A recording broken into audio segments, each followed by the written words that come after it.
I said I'm always the black guy, the burden of a blessing. Mirrors really be dishes when you working on reflections. Adopted to a zip code where ain't a question.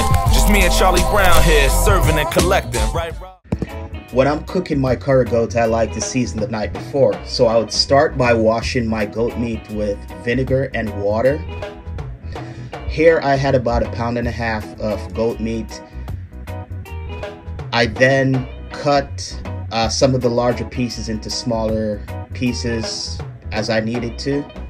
Then I would wash again with lime and water, and maybe another wash with vinegar, because I really want to get rid of that raw taste in the meat and that sort of raw smell when you're prepping your meat. Then I'd go ahead and start cutting up my fresh season. I'd cut up some ginger, I'd cut up some green sweet peppers. I like to mix my peppers, man. I mix a bunch of different colors when I'm cooking. Here I'm prepping my scallions. Always wash your fresh seasonings before you prep them with the meat. So I'm cutting up my scallions. Then I cut up my garlic. For this 1.5 pounds of meat, I use like 2 cloves of garlic. Like I said, I like to mix my sweet pepper, so here I'm adding some red sweet pepper. Here I use some red onions. Feel free to use whatever onions you want. Then I added some crushed red pepper. I'm not a huge spicy guy, even though I'm Jamaican, but feel free to use some crushed red pepper or some black pepper if you have no fresh Scotch bonnet peppers around. I use some adobo all-purpose seasoning in lieu of salt to get that salty taste. Then I'll add my fresh seasoning mix to the meat.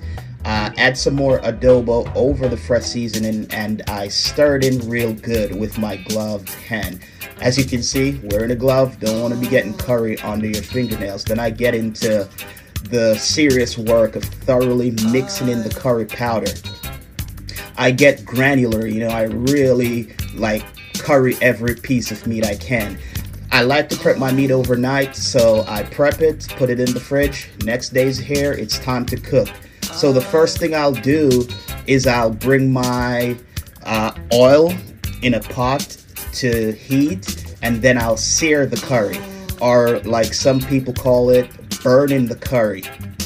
And you essentially just fry each piece of meat briefly to sort of seal that curry into the meat.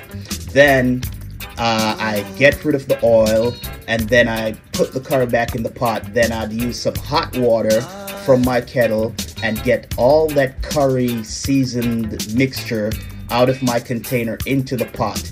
And now I'm ready to start cooking. I usually start with medium to medium high heat. Then after I cook for maybe 1.5 hours, maybe even 2 hours, depending on how tough that meat is, then I'll start adding more stuff to my mixture. I'll add some carrots and some potatoes. I wash them with baking soda and water and vinegar and water. I really like to thoroughly wash my fruits and vegetables. So I'll wash those, then I'll slice them up into small pieces before adding to my curry goat stew that's on the fire. So I don't have a pressure cooker, so what I'll do is I will slow cook my curry goat for maybe about 3 hours to get the meat real soft and tender. I know people with pressure cookers sometimes use the pressure cookers to cook the meat more rapidly, but being a bachelor, no pressure cooker, I cook mine thoroughly.